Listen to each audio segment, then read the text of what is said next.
सभी को नमस्कार। स्वागत है आपका एक बार फिर मेरे YouTube चैनल कमल जी क्लासेस में। आज हम उत्तराखंड सामान्य ज्ञान के अंतर्गत एक बहुत ही महत्वपूर्ण टॉपिक लेकर उपस्थित हैं। आज के टॉपिक का टाइटल है उत्तराखंड के ऐसे व्यक्तित्व जिन्होंने विभिन्न क्षेत्रों में राष्ट्रीय पुरस्कार प्राप्त किए हैं।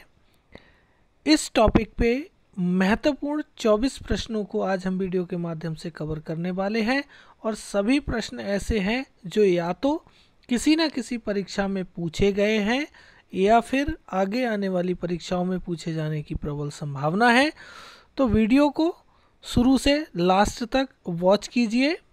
अब वीडियो में आने वाले प्रश्न आपकी परीक्षा की दृष्टि से बहुत ही महत्वपूर्ण हैं, लेकिन उससे पहले अगर आप मेरे चैनल पे नए हैं तो कृपया चैनल को सब्सक्राइब कर लीजिए, वीडियो को लाइक कीजिए, अपने दोस्तों में शेयर कीजिए और कमेंट के माध्यम से हमें अवगत कराइए कि हमारा चैनल आपकी स्टडी में कितनी मदद कर रहा है या कितना मददगार साबित हो रहा है। तो आइए बिना किसी देरी के शुरू करते हैं आज का वीडियो। आज के वीडियो का पहला प्रश्न है जो कि बहुत ही महत्वपूर्ण प्रश्न है। गौरा देवी को वृक्ष मित्र पुरस्कार प्राप्त हुआ था, यानी कब प्राप्त हुआ था? ये कनिष्ठ सहायक 2019 की परीक्षा में पूछा गया बहुत ही महत्वपूर्ण प्रश्न है। प्रश्न के ऑप्शन है 1948, ऑप्शन बी 1984, 1986 या 1985। तो गौरा देवी के विषय में अभी हम डिस्कस करेंगे, लेकिन इस प्रश्न के उत्तर को देख लेते हैं। तो गौरा देवी जी को जो वृक्ष मित्र पुरस्कार था वो आपका प्राप्त हुआ था वर्ष 1986 में। तो ऑप्शन सी इस प्रश्न के लिए सही उत्तर होगा। आप उत्तराखंड की प्रतियोगी परीक्षाओं की तैयारी कर रहे हैं और उत्तराखंड के निवासी हैं तो गौरा देवी जी के विषय में आप भलीभांति जानते होंगे और मेरे द्वारा विगत वीडियो में भी इनके विषय में विस्तार पूर्वक बताया जा चुका है, लेकिन बहुत ही संक्षिप्त रूप से आज हम डिस्कस कर लेते हैं। गौरा देवी जी उत्तराखंड के चमोली जनपद में जन्म लेने वाली एक बहुत विशिष्ट सामाजिक कार्यकर्ता और पर्यावरण प्रेमी महिला थी, जो चिपको आंदोलन की प्रणेता थी। इन्होंने ही शुरुआत की थी। बाद में इस आंदोलन को सुंदरलाल बहुगुणा जी और चंडी प्रसाद भट्ट जी द्वारा एक बहुत गति प्रदान की गई और यह आंदोलन एक वैश्विक पहचान वाला एक आंदोलन बन गया। पर्यावरण संरक्षण के प्रति उनके समर्पण के लिए उन्हें 1986 ईस्वी में वृक्ष मित्र पुरस्कार प्रदान किया गया था, जो यहाँ इस प्रश्न में पूछा गया है। नेक्स्ट है क्वेश्चन नंबर 2, जो कहता है वर्ष 1994 में किसे राष्ट्रीय साहसिक पुरस्कार से सम्मानित किया गया? ये समूह गौ 2017 की परीक्षा में पूछा गया प्रश्न है। प्रश्न के ऑप्शन है Suman Kutiyal, option B doctor Harshwanti Bisht, option C Chandra Prabha Aitwal और ऑप्शन डी इनमें से कोई नहीं। तो यहाँ जो विकल्प के रूप में जितने भी नाम दिए गए हैं ये सब किसी न किसी पुरस्कार से सम्मानित उत्तराखंड की विशिष्ट व्यक्तित्व हैं, लेकिन हमारे इस प्रश्न का जो राइट आंसर है वो रहेगा ऑप्शन नंबर सी। यहाँ जो बोला गया है वो चंद्र प्रभा एतवाल जी के बारे में बोला गया है। वर्ष 1994 में इन्हें राष्ट्रीय साहसिक पुरस्कार से सम्मानित किया गया था, चंद्र प्रभा एतवाल जी को। चंद्र प्रभा एतवाल एक भारतीय पर्वतारोही है। ये भारतीय महिला पर्वतारोही में अग्रणी भूमिका निभाती हैं। इन्होंने नंदा देवी, कंचनजंगा तथा अन्य महत्वपूर्ण पर्वतों पर चढ़ाई की है और उनके इस साहस और पराक्रम के लिए जो राष्ट्रीय साहसिक पुरस्कार है 1994 में प्रदान किया गया था। आइए बढ़ते हैं अगले प्रश्न की तरफ। अगला प्रश्न है हमारा प्रश्न संख्या आज के वीडियो का तीसरा, लेकिन क्रम में यहाँ 86 है। गोविंद वल्लभ पंत को किस वर्ष भारत रत्न से सम्मानित किया गया था? बहुत ही महत्वपूर्ण प्रश्न है। प्रश्न के ऑप्शन है 1953, 1954, 1957, 1959। तो प्रश्न संख्या 86 का राइट आंसर रहेगा ऑप्शन नंबर सी। 1957 ईस्वी में गोविंद वल्लभ पंत जी को भारत रत्न से सम्मानित किया गया था। गोविंद वल्लभ पंत जी के विषय में कुछ फैक्ट हैं, डिस्कस कर लिए जाए। गोविंद वल्लभ पंत भारतीय स्वतंत्रता संग्राम के एक प्रमुख नेता और भारत के महान राजनीतिज्ञ थे। गोविंद वल्लभ पंत का जन्म 10 सितंबर 1887 ईस्वी को उत्तराखंड के अल्मोड़ा जनपद में हुआ था। यह उत्तर प्रदेश के प्रथम मुख्यमंत्री का गौरव रखते हैं। साथ ही ये भारत के गृह मंत्री के रूप में भी सेवारत रहे हैं। ये कुछ इनके महत्वपूर्ण फैक्ट हैं जिनके विषय में हमने डिस्कस किया। फिलहाल इस प्रश्न में पूछा गया है कि इन्हें किस वर्ष भारत रत्न से सम्मानित किया गया था, तो 1957 ईस्वी को भारत रत्न से सम्मानित किया गया था। नेक्स्ट है क्वेश्चन नंबर हमारा 87 जो कहता है उत्तराखंड के एकमात्र भारत रत्न प्राप्त करता है कौन है? UDA 2009 का प्रश्न है। तो प्रश्न का जो आंसर है वो स्पष्ट है, option number C, Govind Vallabh Pant Uttarakhand के एकमात्र भारत रत्न प्राप्त करता है। बाकी भीमसेन जोशी, HS बहुगुणा और JBC जोशी ये भारत रत्न प्राप्त करने में कामयाब नहीं हुए हैं। नेक्स्ट है क्वेश्चन नंबर 88 जो कहता है डॉक्टर अजीत चंद्र कुंवर को किस वर्ष युवा वैज्ञानिक पुरस्कार दिया गया था? ये कनिष्ठ सहायक 2019 की परीक्षा में पूछा गया प्रश्न है। प्रश्न के ऑप्शन है 1980, 1981, 1990 या इनमें से कोई नहीं। तो प्रश्न संख्या 88 का जो राइट आंसर रहेगा वो रहेगा ऑप्शन नंबर बी। वर्ष 1981 में डॉक्टर अजीत चंद्र कुंवर को युवा वैज्ञानिक पुरस्कार प्रदान किया गया था। तो डॉक्टर अजीत चंद्र कुंवर की अगर बात की जाए तो डॉक्टर अजीत चंद्र कुंवर का जन्म 24 मार्च 1949 को नैनीताल जनपद में हुआ था। इनको भारतीय राष्ट्रीय विज्ञान अकादमी या INSA द्वारा 1981 में युवा वैज्ञानिक पुरस्कार प्रदान किया गया और यह अपने क्षेत्र में इस पुरस्कार को प्राप्त करने वाले सबसे कम उम्र के वैज्ञानिक थे। इसको याद रखिए, यह भी पूछा जा सकता है। आइए बढ़ते हैं अगले प्रश्न की तरफ। अगला प्रश्न है प्रश्न संख्या 89 जो कहता है उत्तराखंड के विख्यात पर्यावरणविद सुंदरलाल बहुगुणा को किस वर्ष पद्म विभूषण से सम्मानित किया गया? ये उत्तराखंड PCS 2007 की परीक्षा में पूछा गया प्रश्न है। ऑप्शंस हैं option A 2002, option B 2007, option C 2009 और ऑप्शन डी 2012। तो प्रश्न संख्या 89 का जो राइट आंसर है वो रहेगा ऑप्शन नंबर सी। 2009 में पर्यावरणविद सुंदरलाल बहुगुणा को पद्म विभूषण से सम्मानित किया गया था। सुंदरलाल बहुगुणा के विषय में आप अच्छे से जानते हैं, जो चिपको आंदोलन को गति प्रदान करने वाले एक महान पर्यावरणविद और सामाजिक कार्यकर्ता रहे हैं सुंदरलाल बहुगुणा।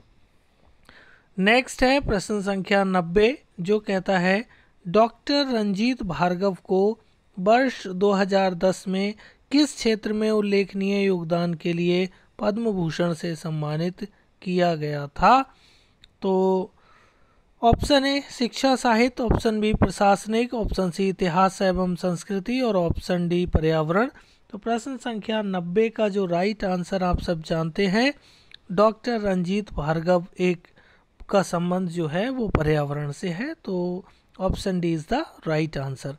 आइए बढ़ते हैं अगले प्रश्न की तरफ। अगला प्रश्न है प्रश्न संख्या 91 जो कहता है वर्ष 2014 में साहित्य के क्षेत्र में निम्नलिखित में से किसे पद्म भूषण पुरस्कार प्राप्त हुआ था? महत्वपूर्ण प्रश्न है। Option A Leeladhar Jagudi, option B Ramesh Chandra Saha और ऑप्शन सी रस्किन बॉन्ड और ऑप्शन डी मृणाल पांडे।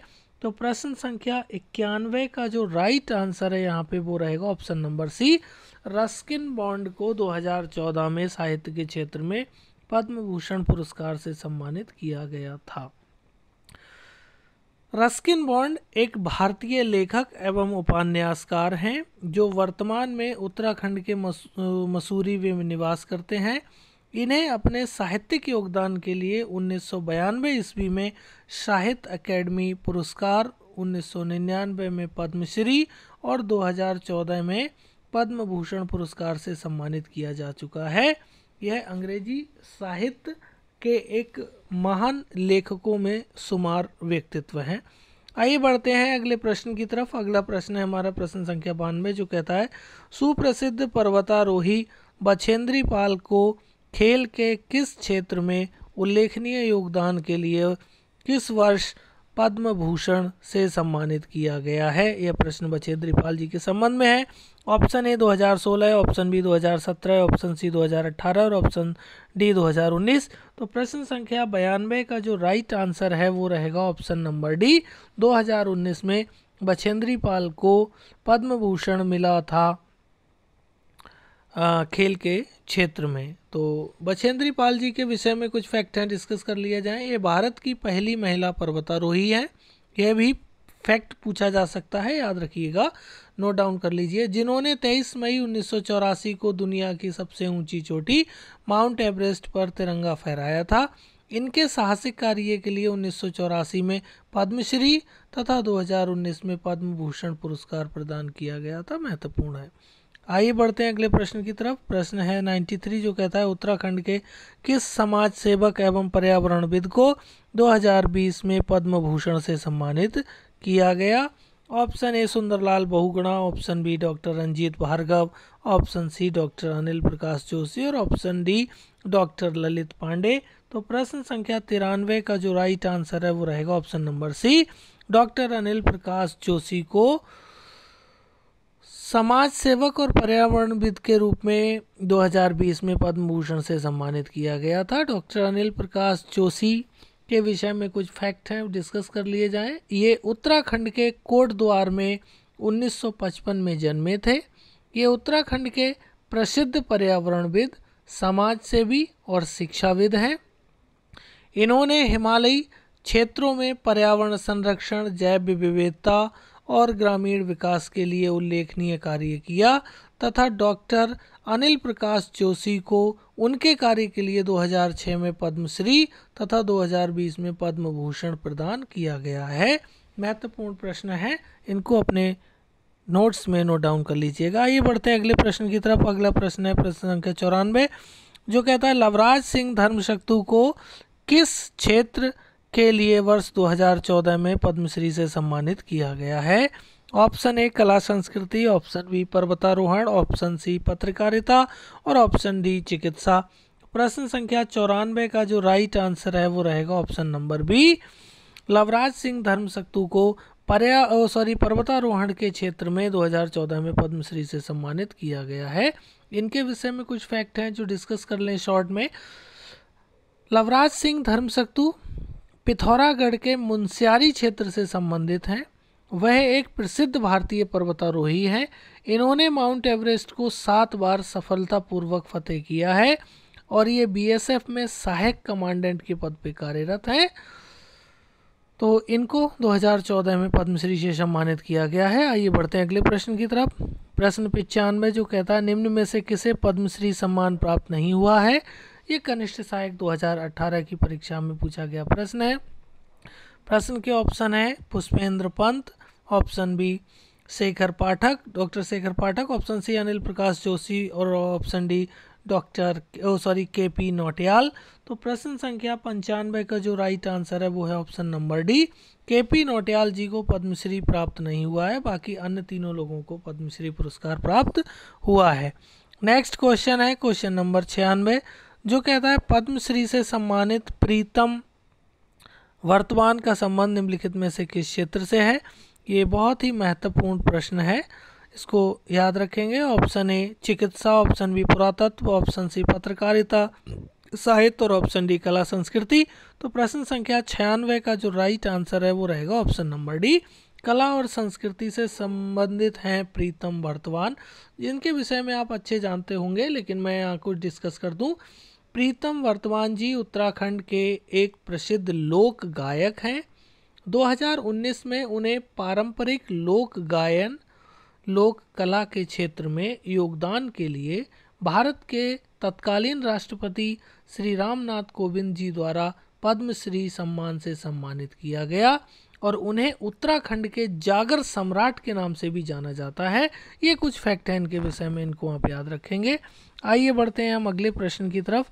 अगला प्रश्न है प्रश्न संख्या हमारा 97, जो कहता है चंडी प्रसाद भट्ट को पर्यावरण एवं सामाजिक कार्य के लिए किस वर्ष गांधी शांति पुरस्कार प्रदान किया गया है। यह हाईकोर्ट क्लर्क 2015 की परीक्षा में पूछा गया महत्वपूर्ण प्रश्न है। प्रश्न के ऑप्शन है, option A 2010, option B 2012, option C 2013 और ऑप्शन डी 2014। तो प्रश्न संख्या 97 का जो राइट आंसर रहेगा वो रहेगा आपका ऑप्शन नंबर सी। चंडी प्रसाद भट्ट जी को पर्यावरण और सामाजिक कार्य के लिए गांधी शांति पुरस्कार 2013 में प्रदान किया गया था। इनके विषय में कुछ फैक्ट हैं मैं डिस्कस करना चाहता हूँ। चंडी प्रसाद भट्ट एक भारतीय पर्यावरणविद और सामाजिक कार्यकर्ता हैं। ये चिपको आंदोलन को गति प्रदान करने वाले महत्वपूर्ण व्यक्तित्व हैं। इन्हें 1982 ईस्वी में रेमन मैग्सेसे पुरस्कार से सम्मानित किया गया था और 2005 में पद्म भूषण से सम्मानित किया गया तथा 2013 में गांधी शांति पुरस्कार से भी सम्मानित किया जा चुका है। तो बहुत ही महत्वपूर्ण शख्सियत हैं ये उत्तराखंड की, इनके विषय में आप याद रखिएगा, अक्सर परीक्षा में प्रश्न पूछे जाते हैं। आइए नेक्स्ट क्वेश्चन को देखते हैं। अगला प्रश्न है प्रश्न संख्या 98, चंडी प्रसाद भट्ट को रेमन मैग्सेसे पुरस्कार किस वर्ष प्राप्त हुआ। तो अभी हम डिस्कस कर चुके हैं, ये कनिष्ठ सहायक 2018 की परीक्षा में पूछा गया प्रश्न है। तो option B is the right answer. 1982 ईस्वी में चंडी प्रसाद भट्ट को रेमन मैग्सेसे अवार्ड मिला था। नेक्स्ट क्वेश्चन है क्वेश्चन संख्या 99, जो कहता है निम्न में से किस व्यक्ति को रेमन मैग्सेसे और पद्म भूषण प्राप्त पुरस्कार मिला है। यह असिस्टेंट अकाउंटेंट 2016 की परीक्षा में पूछा गया प्रश्न है।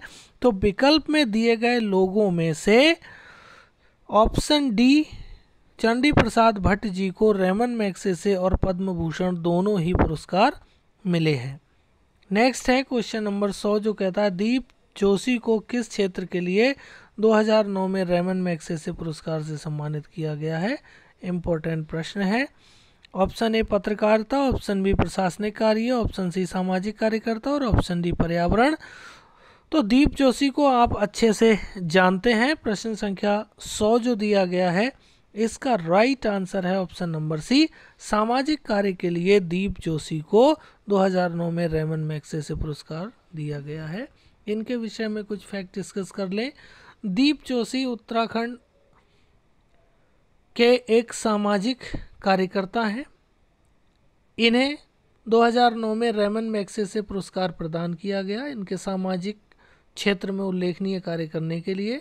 दीप Joshi professional assistance for development action, जिसको प्रदान कहते हैं, प्रदान नामक संस्था के सह संस्थापक हैं और वर्तमान में गरीब ग्रामीणों को आगे बढ़ाने के लिए एक कार्यरत हैं। तो बहुत ही महत्वपूर्ण व्यक्ति हैं जिन्हें 2009 में रेमन मैग्सेसे अवार्ड मिल चुका है।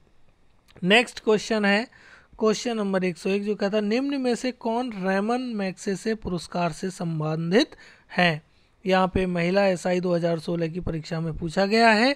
Option A Chandi Prasad Bhatt, option B Deep Joshi, option C Anil Raturi और ऑप्शन डी ए और बी दोनों।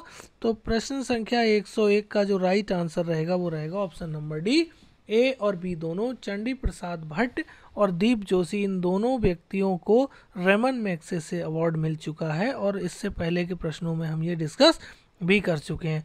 नेक्स्ट क्वेश्चन है प्रश्न संख्या 102, जो कहता है वर्ष 2015 में राष्ट्रीय पुरस्कार प्राप्तकर्ता मोनिका उत्तराखंड के किस जिले से संबंधित हैं। ये मोनिका एक बहुत महत्वपूर्ण व्यक्तित्व है, इसके विषय में हम अभी डिस्कस करेंगे, लेकिन फिलहाल ऑप्शंस हैं। Option A Dehradun, option B Haridwar, option C Chamoli, option D Rudraprayag. तो प्रश्न संख्या 102 का जो राइट आंसर है वो रहेगा ऑप्शन नंबर सी, चमोली जनपद से संबंधित है मोनिका। मोनिका के विषय में अगर हम बात करें तो प्रत्येक वर्ष राष्ट्रीय वीरता पुरस्कार प्रदान किए जाते हैं। 17 जनवरी 2015 को वर्ष 2014 के लिए राष्ट्रीय वीरता पुरस्कार प्रदान किए गए और यह 24 बच्चों को प्रदान किए गए थे। इनमें 8 लड़कियां और 16 लड़के शामिल थे तथा इनमें 4 बच्चों को यह पुरस्कार मरणोपरांत प्राप्त हुआ था, जिनमें से मोनिका भी, जिसकी एज 16 वर्ष थी, उसको यह पुरस्कार मरणोपरांत प्राप्त हुआ। तो यह चमोली जनपद से उत्तराखंड के संबंधित थी। और राष्ट्रीय वीरता पुरस्कार जो है वो ऐसे बच्चों को प्रदान किए जाते हैं जो अदम्य साहस की मिसाल प्रस्तुत करते हुए कुछ ऐसा उल्लेखनीय कार्य करते हैं जो किसी बच्चे के द्वारा किया जाना पॉसिबल ना हो। ऐसे कार्य को करने के लिए यह पुरस्कार दिया जाता है। आइए बढ़ते हैं अगले प्रश्न की तरफ। अगला प्रश्न है हमारा प्रश्न संख्या 103, जो कहता है ज्ञानपीठ पुरस्कार प्राप्त करने वाले उत्तराखंड के प्रथम कवि थे। तो इसका आप सब आंसर जानते हैं। Option A is the right answer. Sumitra Nandan Pant ji जो थे वो ज्ञानपीठ पुरस्कार प्राप्त करने वाले उत्तराखंड के प्रथम कवि थे। इनके विषय में अगर बात की जाए तो सुमित्रा नंदन पंत जी का जन्म बागेश्वर के कौसानी में सन 1900 ईस्वी में हुआ था। सुमित्रा नंदन पंत हिंदी साहित्य के छायावादी युग के 4 प्रमुख स्तंभों में से एक स्तंभ है। इनकी प्रमुख रचनाएं गुंजन, युगांत, स्वर्ण किरण, स्वर्ण धूलि, कला और बूढ़ा चांद, लोकायतन, चिदम्बरा और सत्यकाम हैं। इसके अलावा भी अन्य इन्होंने बहुत सारी रचनाएं लिखी, लेकिन मैंने यहाँ सिर्फ कुछ प्रमुख रचनाओं की बात की है। तो इन्हें ज्ञानपीठ पुरस्कार प्रदान किया गया था और ये उत्तराखंड के पहले कवि थे। आइए बढ़ते हैं अगले प्रश्न की तरफ। प्रश्न है 104, जो कहता है उत्तराखंड के किस लेखक को वर्ष 2002 का व्यास सम्मान दिया गया। ये यूकेपीसीएस 2013 की परीक्षा में पूछा गया प्रश्न है। तो व्यास सम्मान प्राप्त करने वाले जो उत्तराखंड के लेखक थे वो थे रमेश चंद्र साहा। इनको 2002 में व्यास सम्मान प्रदान किया गया। तो option B is the right answer. Ramesh Chandra Saha के विषय में अगर हम बात करें तो रमेश चंद्र साहा 1937 ईस्वी में उत्तराखंड के अल्मोड़ा के एक गांव में पैदा हुए थे। यह भारतीय कवि, उपन्यासकार और आलोचक हैं। इन्हें अपने उपन्यास विनायक के लिए साहित्य अकेडमी अवार्ड या साहित्य अकेडमी पुरस्कार से सम्मानित किया जा चुका है तथा 2002 ईस्वी में इनको व्यास सम्मान और 2006 में पद्मश्री से सम्मानित किया गया है। आइए बढ़ते हैं अगले प्रश्न की तरफ। अगला प्रश्न है प्रश्न संख्या 105, जो कहता है गलत युग्म का चयन कीजिए। यहाँ हमें गलत पे फोकस करना है और ये कनिष्ठ सहायक 2016 की परीक्षा में पूछा गया प्रश्न है। Option A doctor Harshwanti Bisht Padma Bhushan, option B Sukhdev Pande Padmashri और ऑप्शन सी परमार्जन नेगी अर्जुन पुरस्कार और option D Deep Joshi Ramon Magsaysay पुरस्कार। तो यहाँ हम बात कर रहे हैं गलत युग्म की। तो प्रश्न संख्या 105 का जो राइट आंसर है वो रहेगा option number A. Doctor Harshwanti Bisht को पद्म भूषण प्राप्त नहीं हुआ है। बाकी अन्य जो विकल्प हैं वो चाहे सुखदेव पांडे, इनको पद्मश्री मिल चुका है, परमार्जन नेगी को अर्जुन पुरस्कार मिल चुका है और दीप जोशी को रहमान मैग्सेसे पुरस्कार मिल चुका है। हर्षवंती बिष्ट को पद्म भूषण नहीं मिला है। हर्षवंती बिष्ट के विषय में आप अच्छे से जानते हैं, यह उत्तराखंड की एक सुप्रसिद्ध पर्वतारोही है और इन्हें अर्जुन पुरस्कार से सम्मानित किया गया है। और पर्वतारोहण के क्षेत्र में डॉक्टर हर्षवंती बिष्ट को हर्षा के नाम से जाना जाता है। तो अगर यहाँ पे पद्म भूषण की जगह अर्जुन पुरस्कार होता तो यह आंसर सही होता। अगला हमारा प्रश्न है प्रश्न संख्या 106, जो कहता है उत्तराखंड की निम्नलिखित विभूतियों को उनके सम्मान से सुमेलित कीजिए। तो हमें यहाँ पे सुमेलित करना है। सूची 1 में उनके नाम दिए गए हैं और सूची 2 में उनको पुरस्कार प्रदान जो किए गए हैं वो दिए गए हैं। तो हम पहले इनके नाम से मैच कर लेते हैं, फिर हम कूट के माध्यम से आंसर देखेंगे। तो पहला है चंदी प्रसाद भट्ट। अब इधर पुरस्कार है पद्म विभूषण, अर्जुन पुरस्कार, राष्ट्रीय वीरता पुरस्कार और पद्मश्री। तो चंडी प्रसाद भट्ट जी को पद्म विभूषण मिला है, तो पहले का मैच सही है। दूसरा है डॉक्टर हर्षवंती बिष्ट, अभी हम बात कर रहे थे इससे पिछले क्वेश्चन में, इनको अर्जुन पुरस्कार मिला है। हरीश राणा, इनको राष्ट्रीय वीरता पुरस्कार मिला है। और डॉक्टर ललित पांडे, इन्हें पद्मश्री मिला है। तो ए का 1, बी का 2, सी का 3, डी का 4, ये आंसर सही है। तो यहाँ पे ए का 1, बी का 2, सी का 3 और डी का 4, option B is the right answer for question number 106। आइए हम बढ़ते हैं अगले प्रश्न की तरफ, जो हमारा है प्रश्न संख्या 107, जो कहता है सुमेलित कीजिए। यहाँ भी हमें सूची 1 में नाम दिए गए हैं और सूची 2 में पुरस्कार दिए गए हैं, तो हमें यहाँ पे सुमेलित करना है। क्या क्या है? पहला नाम है कल्याण सिंह रावत, दूसरा है योगी एरोन, तीसरा है वसंती बिष्ट और चौथा है देवी दत्त शर्मा। और इनको पद्मश्री कब कब मिला है ये हमें देखना है। तो कल्याण सिंह रावत जी को पद्मश्री अवार्ड जो है उनके सामाजिक कार्य के लिए मिला था 2020 ईस्वी में, पहला सही है। दूसरा, योगी एरोन को चिकित्सा के क्षेत्र में पद्मश्री 2020 में मिला था। बसंती बिष्ट जो एक प्रसिद्ध जागर गायिका हैं, इनको पद्मश्री 2017 में मिला था। और देवी दत्त शर्मा जो शिक्षा साहित्य के क्षेत्र में एक महत्वपूर्ण व्यक्ति है, इन्हें पद्मश्री 2011 में मिला था। तो सभी के सभी हमारे सुमेलित हैं। तो आइए देखते हैं कूट में क्या आंसर रहेगा। ए का 1, बी का 2, सी का 3 और डी का 4। तो option A is the right answer for question number 107। तो फ्रेंड्स, आज के वीडियो में हमने डिस्कस किए उत्तराखंड के ऐसे व्यक्तित्व जिनको किसी न किसी क्षेत्र में राष्ट्रीय पुरस्कार प्राप्त है, ऐसे 24 महत्वपूर्ण प्रश्नों को। इस वीडियो में आए हुए प्रश्न का आगामी परीक्षाओं में आना बिल्कुल निश्चितता तय है, कोई ना कोई आपको प्रश्न जरूर मिलेगा। तो आज के वीडियो में इतना ही, मिलते हैं आपसे नेक्स्ट वीडियो में। तब तक आप अपनी पढ़ाई को और रफ्तार प्रदान कीजिए। जय हिंद।